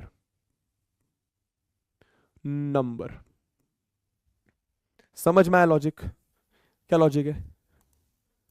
ठीक है भाई, वो जो भी इसको सॉल्व करने के बाद जो भी नंबर आएगा उसको आप 5 इंटू 1009 तो लिख ही सकते हो। मतलब 5 भी उस नंबर का फैक्टर है, ये नंबर भी उस नंबर का फैक्टर है, तो 2 फैक्टर तो ये हो गए, एक फैक्टर 1 हो गया, एक फैक्टर ये नंबर खुद हो गया, तो 4 फैक्टर तो कम से कम दिखाई दे रहे हैं, मतलब ये नंबर कंपोजिट नंबर होगा।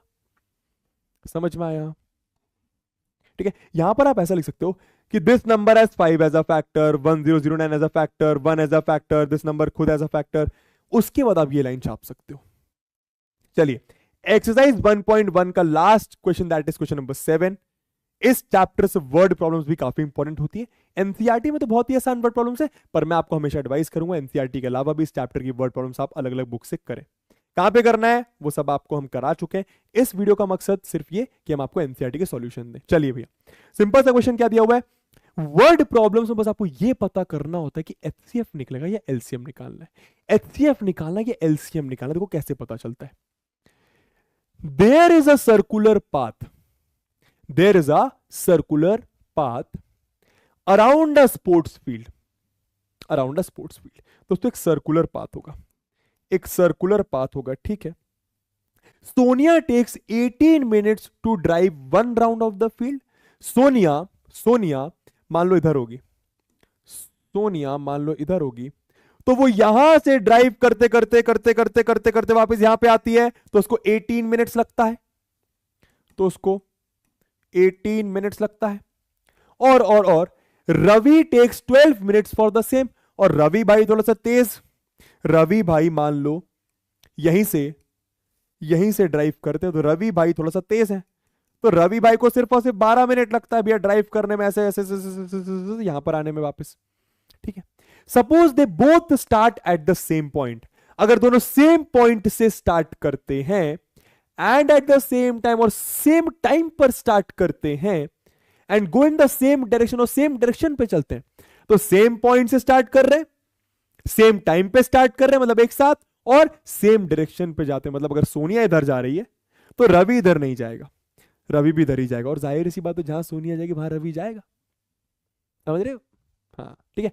अरे मतलब सोनिया इधर जा रही तो ऐसा नहीं कि रवि इधर जा रहा है, सोनिया इधर जा रही तो रवि भी इधर ही जा रहा है, दोनों एक डायरेक्शन में जा रहे हैं। ठीक है, आफ्टर हाउ मेनी मिनट्स, क्या बोल रहे हैं क्वेश्चन में, आफ्टर हाउ मेनी मिनट्स, कितने समय बाद, कितने मिनट बाद, they will meet again at the starting point, they will meet again at the starting point. कितने समय के बाद, समझना, कितने समय के बाद दोनों स्टार्टिंग पॉइंट पे फिर से मीट कर जाएंगे, ये पूछा है। अब मैं आपको इस क्वेश्चन में ये समझाता हूं ये आप कैसे करोगे। इस ऐसे क्वेश्चंस में दोस्तों एचसीएफ और एलसीएम निकालना होता है, पर पता कैसे चलेगा कि दोनों नंबर का एचसीएफ निकालना है या एलसीएम निकालना है, कैसे पता चलेगा, मैं बताता हूं।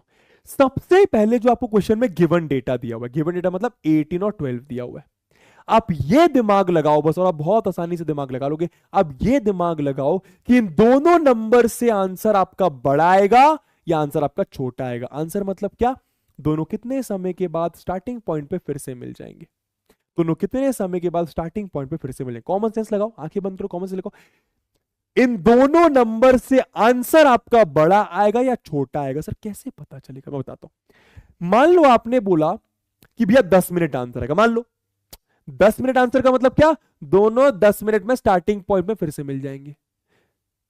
समझ लो, अगर मैं मान के चल रहा हूं कि आंसर छोटा आएगा, मतलब मान लो मैंने कोई छोटा नंबर 10 लिया, 10 भाई 18 और 12 से छोटा आंसर आना चाहिए, 10 लिया, मतलब 10 मिनट के बाद दोनों स्टार्टिंग पॉइंट पे मिल जाएंगे, यही मतलब है ना। आंसर का मतलब क्या, 10 मिनट के बाद दोनों स्टार्टिंग पॉइंट पे मिल जाएंगे। कैसा पॉसिबल है मेरी जान? अरे सोनिया को 18 मिनट से पूरा राउंड कंप्लीट करने में लग रहा है, तो 10 मिनट में तो वो कहीं यहां पे अटकी होगी, और रवि को भी 12 मिनट लग रहा है, तो 10 मिनट में वो यहां पे कहीं पे यहां पे अटका होगा। 10 मिनट में तो दोनों ही स्टार्टिंग पॉइंट पे नहीं पहुंचे होंगे, मतलब आंसर इन दोनों से तो छोटा आ ही नहीं सकता, इन दोनों नंबर से बड़ा ही आंसर आएगा, इन दोनों नंबर से बड़ा ही आंसर आएगा। क्या बात समझ में? जैसे आपको समझ में आ जाए कि आंसर आपका बड़ा आ रहा है, जैसे आपको समझ में आ जाए कि आंसर आपका बड़ा आ रहा है, बड़ा, तो आप एक लॉजिक याद रखिए, ठीक है, सुनना ध्यान से। बड़ा मतलब मल्टीपल, अब इसके डीप रीजन में मैं नहीं जाऊंगा, हम लोग बाकी जगह ये चीज बताते ही हैं। बड़ा मतलब मल्टीपल, और मल्टीपल मतलब एम, एम मतलब एलसीएम, ठीक है। छोटा, अगर इन दोनों से आप पता लगा लेते कि छोटा आंसर आ रहा है, तो छोटा मतलब एचसीएफ, और एचसीएफ मतलब, एचसीएफ मतलब आपको बता ही दिया मैंने, ठीक है। या फिर ऐसा बोलूं, छोटा मतलब फैक्टर, छोटा मतलब फैक्टर, और फैक्टर मतलब एफ, और एफ मतलब एचसीएफ। मतलब अगर आपको पता चल जाए कि आंसर आपका बड़ा आ रहा है गिवन डेटा से, तो आपको एलसीएम निकालना है, और अगर आपको पता चल जाए कि आंसर आपका छोटा आ रहा है तो आपको एचसीएफ निकालना है। वैसा क्यों करते हैं वो कभी डिटेल में चर्चा करेंगे, फिलहाल इतना काफी है। तो आपको समझ में आ गया कि इन दोनों से आंसर बढ़ जाएगा तो एलसीएम निकाल दो। तो 18 का प्राइम फैक्टराइजेशन हो जाएगा 2 इंटू 3 की पावर 2, और 12 का प्राइम फैक्टराइजेशन 2 की पावर 2 इंटू 3 की पावर 1। तो बस एलसीएम कितना आ जाएगा, एलसीएम आ गया आपका, ध्यान दीजिएगा, common factor 2 highest power 2, common factor 3 highest power 2, 4 4 जा सॉरी 4 9 जा 36, ठीक है। अब एक और बात याद रखिए, अगर आपने भाई इन दोनों का एलसीएम निकाला, मतलब मिनट्स और मिनट्स का एलसीएम निकाला, मिनट्स और मिनट्स का एलसीएम निकाला, तो आंसर भी आपका मिनट्स में ही आएगा। ये बात याद रखना, ये भी बहुत इंपॉर्टेंट पॉइंट है कुछ टफ वर्ड प्रॉब्लम्स को करने के लिए, है ना। तो बस कहने का मतलब 36 मिनट्स बाद दोनों स्टार्टिंग पॉइंट में फिर से मिल जाएंगे। सर पक्का? सोच के देखो ना, सोच के देखो, आप ऐसा भी लिख सकते हो आफ्टर, पहले क्वेश्चन कंप्लीट करते फिर समझाता हूं। After 36 minutes, after 36 minutes they will meet again at the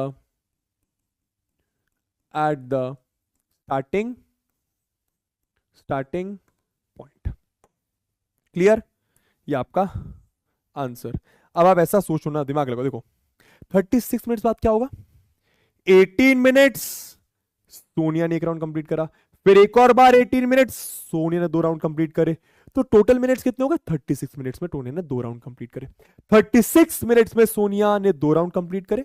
Ravi का देखो, रवि ने 12 मिनट लिया, 1 राउंड कंप्लीट करा, फिर 12, फिर 12, तो रवि 3 राउंड्स में स्टार्टिंग पॉइंट पे पहुंचा। 3 राउंड मतलब 36, समझो कहने का मतलब, आप दिमाग लगा लो, 36 मिनट्स में सोनिया के 2 राउंड हो जाएंगे, वो स्टार्टिंग पॉइंट पे होगी।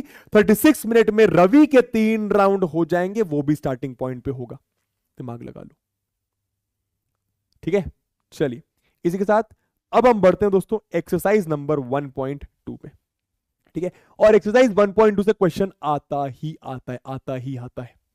चलिए सबसे पहले दोस्तों हमें प्रूफ करना है कि √5 इर्रेशनल। हमें यह प्रूफ करना है कि √5 इर्रेशनल है।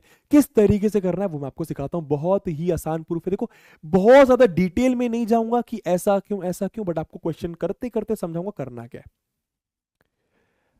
हमको बोला कि √5 इर्रेशनल करो, हम मान के चलते हैं कि √5 रैशनल है। हम मान के चलते हैं कि √5 रैशनल है, समझना। हमको बोला √5 इर्रेशनल प्रूफ करो, हम मान के चलते हैं √5 रैशनल है। तो मैंने लिखा क्या, लेट √5 बी रैशनल। मैंने क्या लिखा, लेट √5 बी रैशनल। याद रखो अगर कोई रैशनल नंबर है उसको आप P/Q के फॉर्म में लिख सकते हो, यस और नो। अगर कोई रैशनल नंबर उसको आप P/Q के फॉर्म में लिख सकते हो, यस और नो, यस सर। और जहां पर P और Q आपका इंटीजर भी होगा और कोप्राइम भी होगा, समझ में आए? जहां पे P और Q आपका इंटीजर भी होगा और कोप्राइम भी होगा। सर कोप्राइम का मतलब क्या होता है बताता हूं, ये सबसे इंपॉर्टेंट बात है इस क्वेश्चन को प्रूफ करने के लिए। क्या अगर √5 रैशनल है तो आप √5 को P/Q के फॉर्म में लिख सकते हो। वेयर ध्यान देना, where P and Q are coprime, where P and Q are coprime. अब दोस्तों यहां पे सबसे इंपॉर्टेंट वर्ड है कोप्राइम। कोप्राइम का मतलब दो नंबर्स जिनका 1 के अलावा कोई और कॉमन फैक्टर नहीं होता। दो नंबर्स जिनका 1 के अलावा कोई कॉमन फैक्टर 1 के अलावा कोई कॉमन फैक्टर नहीं होता। जिनका 1 के अलावा कोई कॉमन फैक्टर नहीं होता, जिनका 1 के अलावा कोई कॉमन फैक्टर नहीं होता, जिनका 1 के अलावा कोई कॉमन फैक्टर नहीं होता। समझ में आया? तो कोई भी रैशनल नंबर है उसको आप P/Q के फॉर्म में लिख सकते हो, जहां पे 1 के अलावा, जहां पे P और Q आपके कोप्राइम होंगे। मतलब क्या P और Q का बार बार बोलो, मन में बोलो, तेज बोलो, जैसे बोलना वैसे बोलो, आंखें बंद करके बोलो, चिल्ला के बोलो, P और Q का 1 के अलावा कोई और फैक्टर नहीं होगा। मतलब 1 के अलावा कोई और नंबर नहीं होगा जो P और Q को डिवाइड कर दे। मतलब 1 के अलावा कोई और नंबर नहीं होगा जो P और Q को डिवाइड कर दे। क्या बात समझ आई? पर जब मैं इसके साथ खेलूंगा, भाई इक्वेशन के साथ मैं खेल सकता हूं, उस साइड कुछ करा, इस साइड कुछ करा, खेल सकता हूं। इक्वेशन के साथ जितना चाहूं मैं खेल सकता हूं भाई, मैथ से। जब मैं इक्वेशन के साथ खेलना स्टार्ट करूंगा तो मुझे समझ आएगा कि भैया P और Q का 1 के अलावा कोई और फैक्टर है। P और Q का 1 के अलावा कोई और फैक्टर है। तो मैंने तो माना था कि P और Q का 1 के अलावा कोई और फैक्टर नहीं होगा, मतलब ये रैशनल नंबर है। पर मुझे पता चला कि भैया P और Q का 1 के अलावा कोई और फैक्टर है, मतलब जो मैंने माना वो गलत होगा। फिर से बोलूंगा, इस मेथड को बोलते हैं कॉन्ट्राडिक्शन मेथड। मुझे प्रूफ करना है कि √5 एक इर्रेशनल नंबर है। मैं मान के चलता हूं कि ये रैशनल है। रैशनल है मतलब पी अपॉन क्यू के फॉर्म में लिखा जा सकता है, जहां पे पी और क्यू का 1 के अलावा कोई और फैक्टर नहीं होगा।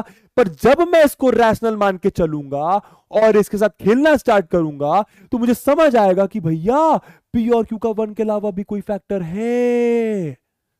पर मैंने तो माना था कि 1 के अलावा कोई फैक्टर नहीं है। इसका मतलब जो मैंने माना था वो गलत होगा। इसका मतलब जो मैंने माना होगा वो गलत होगा। तो मैंने क्या माना था? कि ये रैशनल नंबर है। तो मैंने जो माना वो गलत, मतलब ये रैशनल नहीं है, मतलब ये क्या होगा? इर्रेशनल होगा। समझ आया? बोलते जाऊंगा बार बार, पहले सॉल्व करते हैं। आइए खेलना स्टार्ट कैसे करेंगे। मैं क्या करता हूं, मैं दोनों साइड स्क्वायरिंग करता हूं। तो अगर आप दोनों साइड स्क्वायरिंग करोगे तो ये ऐसा आएगा, पी अपॉन क्यू का होल स्क्वायर। तो ये √5 का स्क्वायर 5 हो जाता है, ऊपर पी का स्क्वायर नीचे क्यू का स्क्वायर। सही बात है। अब देखना जरा, तो क्यू स्क्वायर ऊपर भेज दूं, कोई दिक्कत तो नहीं, बस देखते जाओ, बस देखते जाओ, बस देखते जाओ, ऐसा। अब इस चीज का मतलब जरा समझने की कोशिश करो। इस चीज को भी मैं अलग से बताता हूं, पर फिलहाल हम क्वेश्चन में ही समझने की कोशिश करते हैं। ज्यादा लंबा वीडियो नहीं रखना है अपन को, है ना दोस्तों। आप इसको ऐसा नहीं सोच सकते कि 5 में कुछ मल्टीप्लाई करके पी स्क्वायर आ रहा है, 5 में कुछ मल्टीप्लाई करके पी स्क्वायर आ रहा है, 5 में कुछ मल्टीप्लाई करके पी स्क्वायर आ रहा है। इसका मतलब 5 डिवाइड्स पी स्क्वायर। भाई अगर मैं ऐसा लिखूं 2 इंटू 4 इज इक्वल टू 8, मतलब 2 में कुछ मल्टीप्लाई करके 8 आ रहा है, 2 में कुछ मल्टीप्लाई करके 8 आ रहा है, 2 में कुछ मल्टीप्लाई करके 8 आ रहा है, मतलब 2 के टेबल में 8 आता है, मतलब 2 डिवाइड्स 8 लिख सकता हूं। क्या यहां पर मैं 2 डिवाइड्स 8 लिख सकता हूं? बिल्कुल लिख सकता हूं।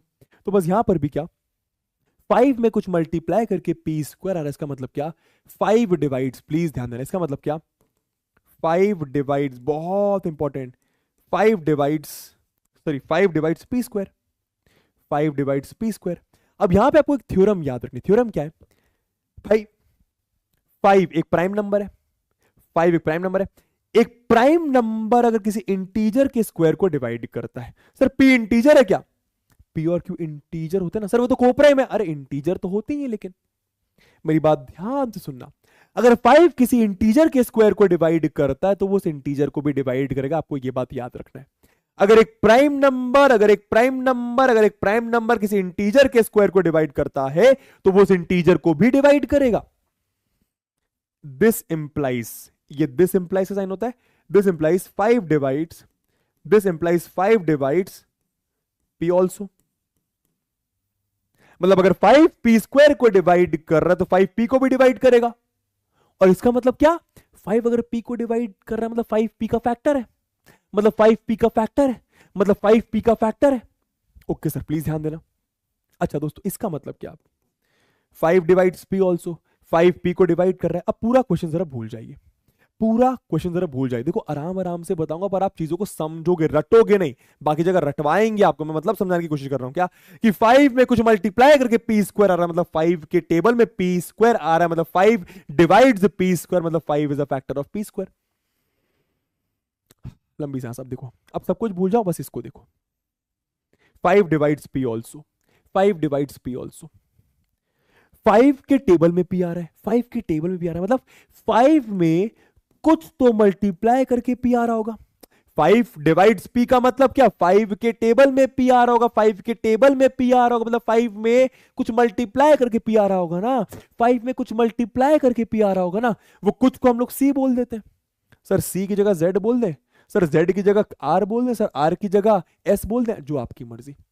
5 डिवाइड्स पी का मतलब क्या, 5 में कुछ मल्टीप्लाई करके पी आ रहा है, मतलब 5 में कुछ सी मल्टीप्लाई करके पी आ रहा होगा, 5 में कुछ सी मल्टीप्लाई करके पी आ रहा होगा। क्या ये बात समझ आई? मेरे ख्याल से आई होगी। अब क्या करेंगे दोस्तों, इस वैल्यू को, ये जो पी की वैल्यू है, इसको आप यहां पटक दीजिए। पटके अब देखिए क्या होगा, इस पी की वैल्यू को आप यहां पे कहीं पे भी पटक दो, यहां पटकोगे ज्यादा बेटर है। पी की जगह 5c, बेसिकली टीचर आपको ऐसा बताता है यहां पे कि पी की जगह बेटा 5c रख दो। क्वेश्चन में यहां पे 5 लिखा है तो यहां पे पी की जगह 5c रख दो। उसका रीजन है दोस्तों, 5 के टेबल में पी आ रहा है, मतलब 5 में कुछ मल्टीप्लाई करके पी आ रहा है, मतलब 5 में कुछ मल्टीप्लाई करके सी करके पी आ रहा होगा, तो पी की जगह 5c रखते हैं।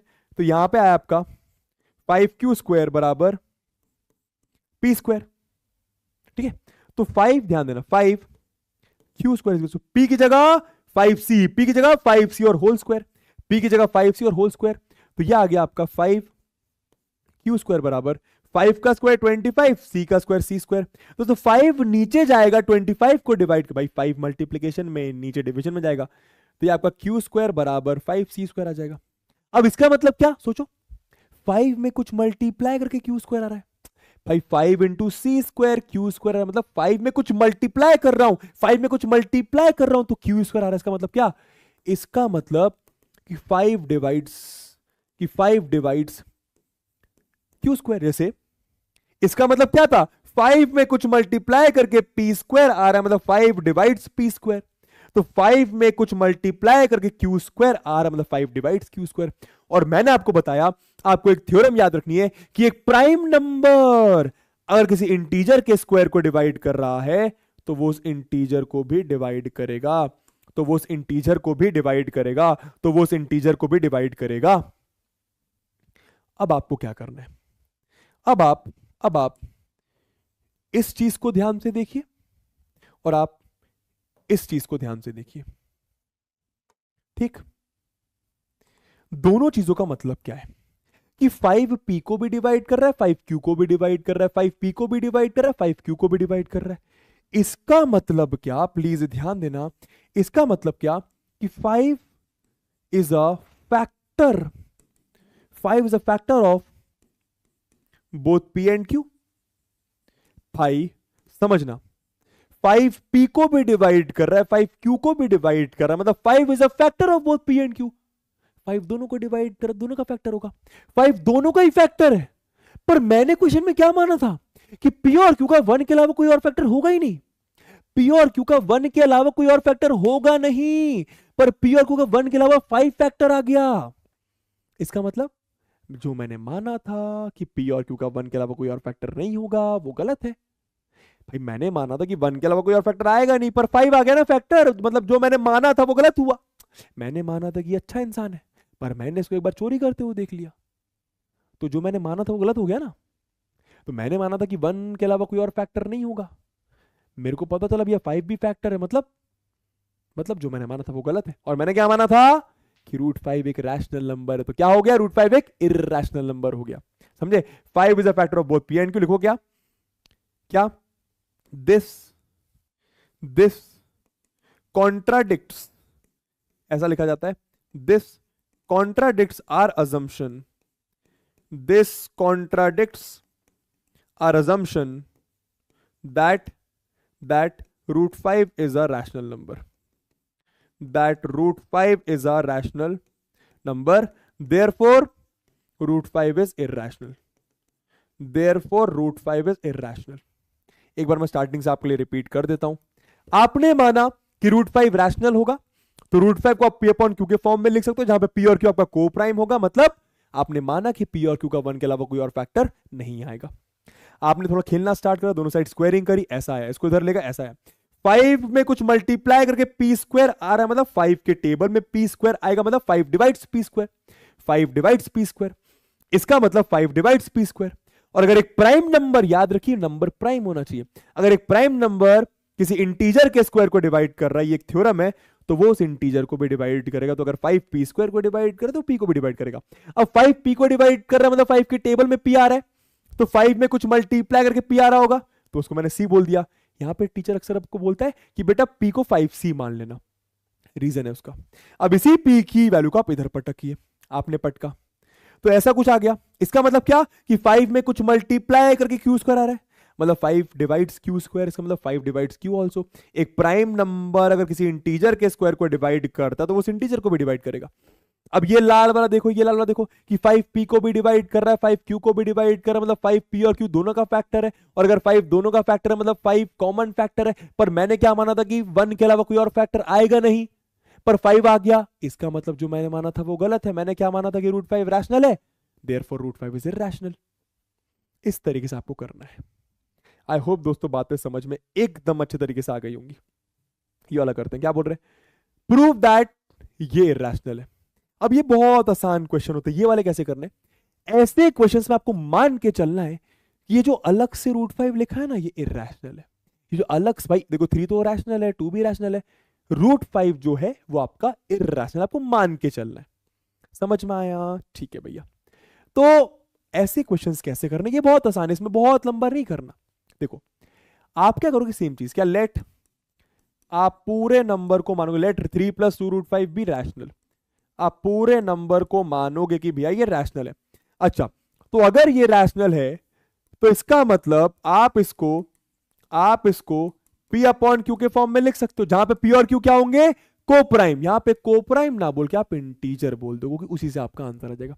Where P and Q are, समझना, where P and Q are coprime, where P and Q are coprime. समझ में आ रहा है? ठीक है, ठीक है, ठीक है भैया जी। अच्छा सॉरी, को प्राइम नहीं, इंटीजर्स बोल दो।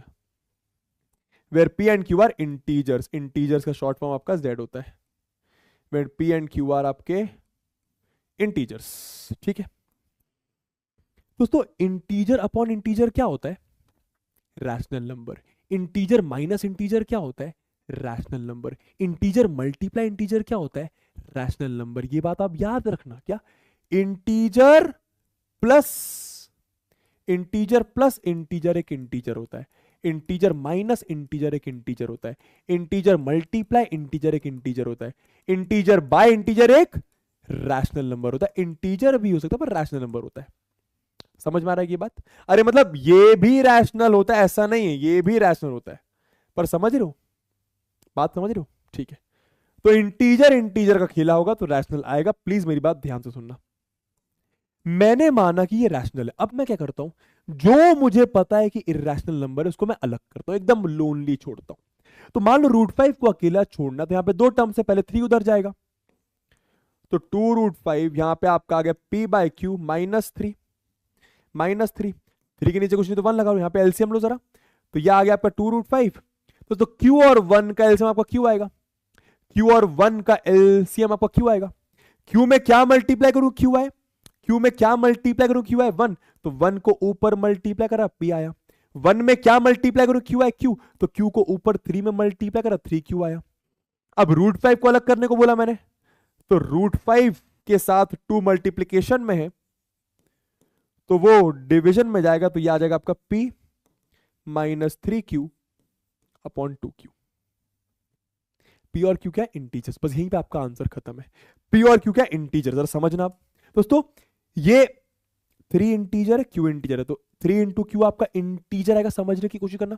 3 इंटू Q, अरे P और Q कोई भी नंबर होगा पर वो इंटीजर होगा, ये आपका इंटीजर होगा, ये भी आपका इंटीजर, तो इंटीजर माइनस इंटीजर क्या होगा, इंटीजर।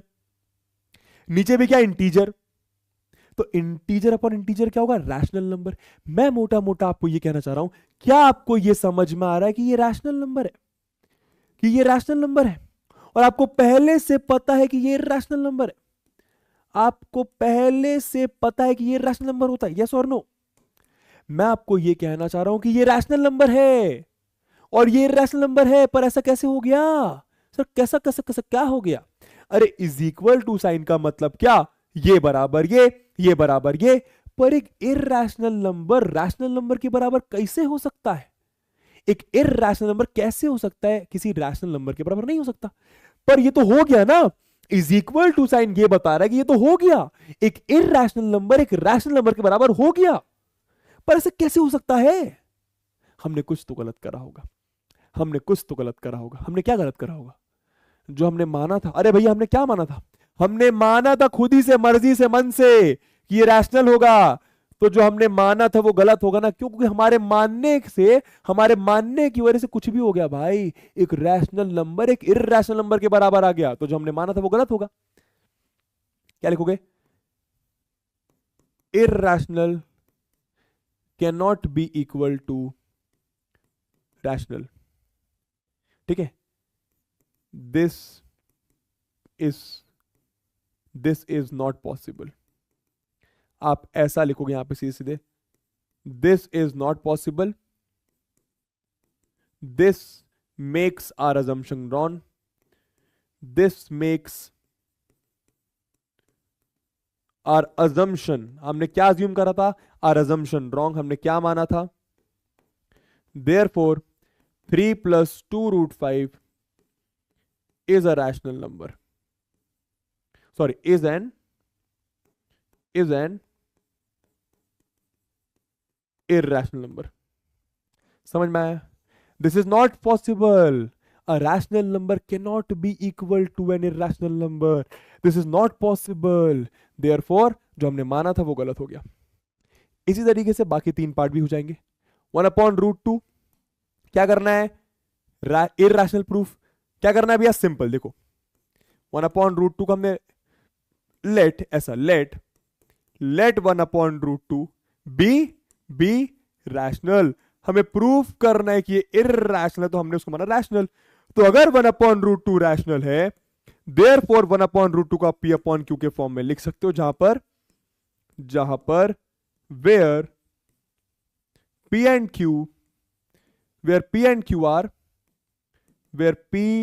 Q are integers. समझ गए? ठीक है भैया। क्या करना है? मैंने क्या बताया? रैशनल नंबर को अलग कर लो, या फिर ऐसा बोलूं, जो आपका इररेशनल नंबर उसको एक साइड कर लो, बाकी सबको एक साइड कर लो। तो √2 ऊपर जाएगा, Q ऊपर जाएगा, P नीचे आएगा। तो यहां से क्या आ जाएगा भैया? यहां से आपका आ जाएगा Q ऊपर, P नीचे, यहां पे √2। दोस्तों अब इसका मतलब क्या?